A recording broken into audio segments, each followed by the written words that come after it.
और समाज पर कोई मुसीबत आती है और आप लोगों से हम निवेदन करते हैं कि आवाज को बुलंद करने की जरूरत है। और आप न गर्मी देखते हैं, न सर्दी देखते हैं, न अपना काम और धंधा देखते हैं। हमेशा की तरह सब बातों को पीछे छोड़ करके इस इलाके की शान को आगे बढ़ाने के लिए तन मन और धन से, शहर और देहात से सभी 36 बिरादरी के हमारे भाई सबसे आगे बढ़ करके हमारी हौसला अफजाई करते हैं, पार्टी को ताकत देते हैं। ये पार्टी और हम सब हमेशा आपके एहसानमंद रहेंगे, आपके इस प्यार और दुलार को हमेशा याद रखेंगे। और मुझे ये कहते हुए कोई संकोच नहीं होता कि जो आज देश के हालात बनने जा रहे हैं, कभी जब देश की आजादी की लड़ाई लड़ी जा रही थी तो उस वक्त अंग्रेजों ने जाति और धर्म के नाम पर उस वक्त भी ऐसे ही देश के लोगों को बांटने का काम किया था।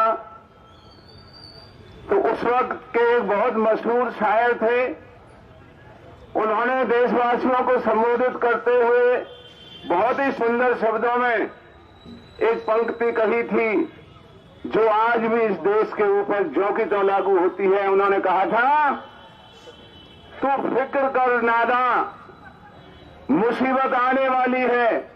देशवासियों को कहा था सबको, तू फिक्र कर नादा मुसीबत आने वाली है।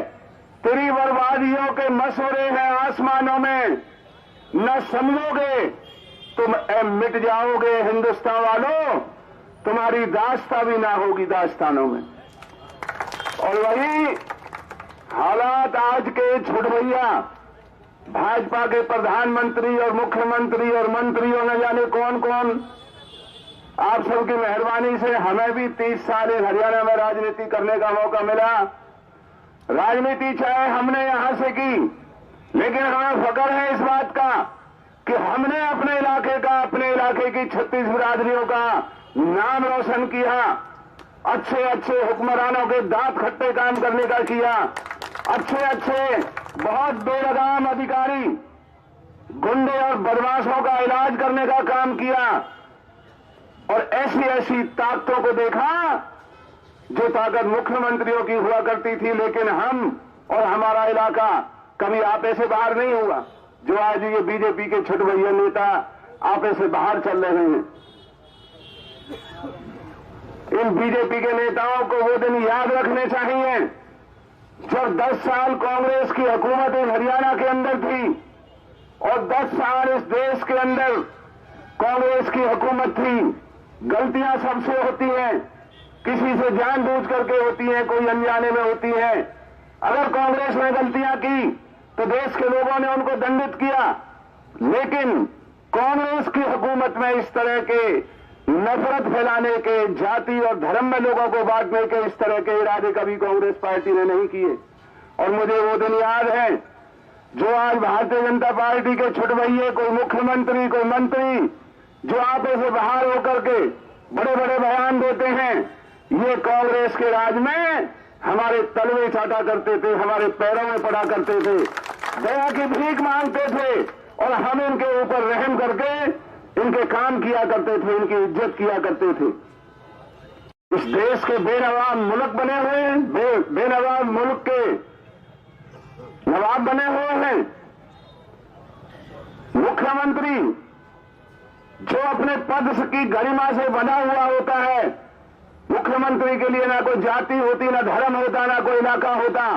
खुद मुख्यमंत्री आज अपने बीजेपी के इन टटपूनियों को, जो ठीक तरीके से सड़क पर अगर दौड़ना पड़ा तो दौड़ भी नहीं पाएंगे, उनको कह रहा है कि लाठियां ले लो। अरे लाठियां तो ले लो, अपनी लाठियों के वजन से खुद ही पड़ जाओगे नीचे, तुम क्या लाठियां लोगे।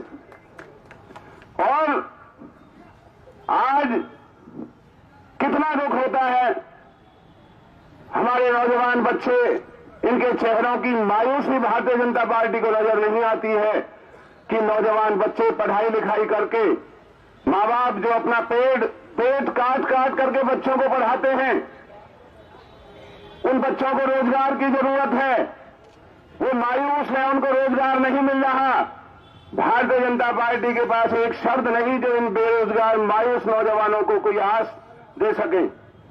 किसान और मजदूर जो कांग्रेस के राज में हर जेब में पैसा हुआ करता था, हर हाथ को काम हुआ करता था, हर चारों तरफ रौनक हुआ करती थी, बड़े बड़े ब्याह सगाई के आयोजन होते थे, चारों तरफ लोग मांगते 2 लाख थे, 3 लाख देने की बात करते थे कि भाई दे देना। आज इस भारतीय जनता पार्टी ने इस देश की और हमारे इलाके की ऐसी हालत कर दी कि लोगों के चेहरों पर मायूसी छाई हुई है। आज लोगों का रोजगार समाप्त हो गया है, धंधा चौपट हो गया है, और ये नफरत फैलाने का काम कर रहे हैं। उन लोगों को ढाढ़स बनाने का काम नहीं कर रहे कि किस तरीके से देश के अंदर अगर खुशहाली होगी, काम होगा, धंधा होगा तो ये देश तरक्की करेगा। और मुझे याद है वो दिन जब हम कॉलेज में पढ़ा करते थे, स्कूल में पढ़ा करते थे, देश का बंटवारा हुआ, हमारे पंजाबी भाई जब पाकिस्तान से यहां आए तो ये वही आरएसएस के लोग हैं जो लोगों ने प्रचार किया करते थे कि ये जो पाकिस्तान से आए हैं ये तो पाकिस्तानी हैं, इन्होंने हमारा धंधा चौपट कर दिया, हमारा व्यापार नहीं चलने दे रहे हैं। आरएसएस के लोग इनको पाकिस्तानी कहा करते थे, लेकिन धन्य है इस इलाके की और इस देश की धरती को, इस देश के 36 बिरादरी के लोगों ने सर आंखों पर बिठा करके उनका मान किया, सम्मान किया और आज तक भाइयों की तरह मिलकर के रह रहे हैं। तब आरएसएस इनको पाकिस्तानी कहती थी, आज आरएसएस किसानों को, हमारे सिख भाइयों को खालिस्तानी और पाकिस्तानी का नाम लेकर के इनको बदनाम करने की दुस्साहस कर रही है। भारतीय जनता पार्टी के लोगों को यह समझना होगा कौन है ये सिख भाई जिनको आज ये खालिस्तान के वर्कर और कार्यकर्ता कह रहे हैं। ये वही सिख भाई हैं जिनके 10 गुरुओं ने इस देश में अपने और अपने बच्चों की कुर्बानियां देकर के इस देश के अंदर लड़ाई लड़ करके अपने धर्म की रक्षा की, और आज भी देश की सीमाओं के प्रहरी, कहीं सिख रेजिमेंट बैठी हुई है, कहीं दूसरे हमारे किसान भाइयों की रेजिमेंट बैठी हुई है।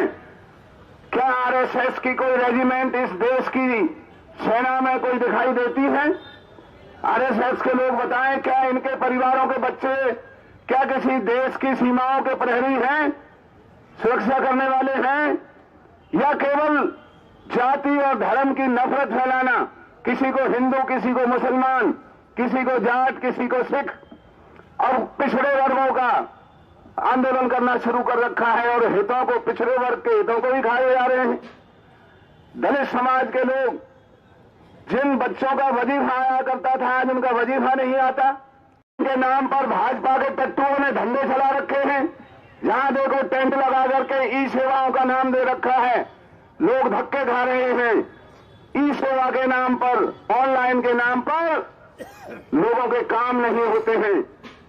आज तमाम जिले के अधिकारी अपने अपने कार्यालयों को बोली लगा करके बेच रहे हैं। किसी अधिकारी की नियुक्ति बिना रिश्वत और बिना पैसों के नहीं हो रही है। गांवों के अंदर रहने वाले हमारे बुजुर्ग और भाई, शहरों के अंदर रहने वाले गरीब लोग, बिजली के छापे ऐसे लगाए जा रहे हैं जैसे इस देश के बासिंदे नहीं है लोग। आए दिन बिजली के छापे।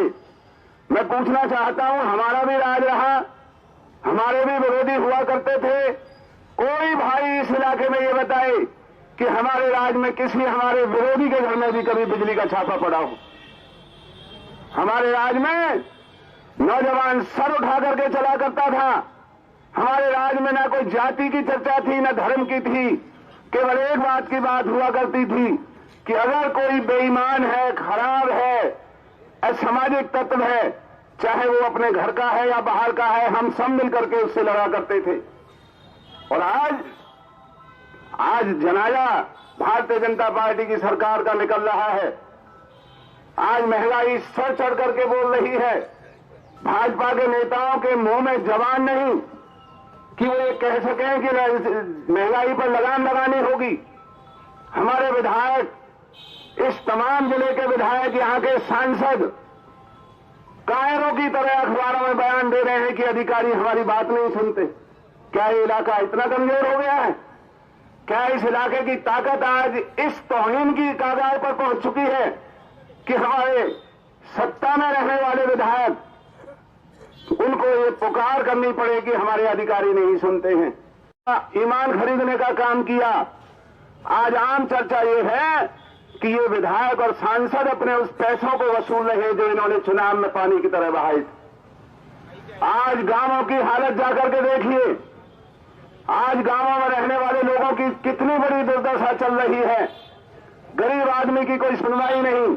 प्रधानमंत्री आवास में बनने वाले गरीबों के मकान अधूरे पड़े हुए हैं, उनकी कोई मारो लेने वाला नहीं है। नगर परिषद में जाओ,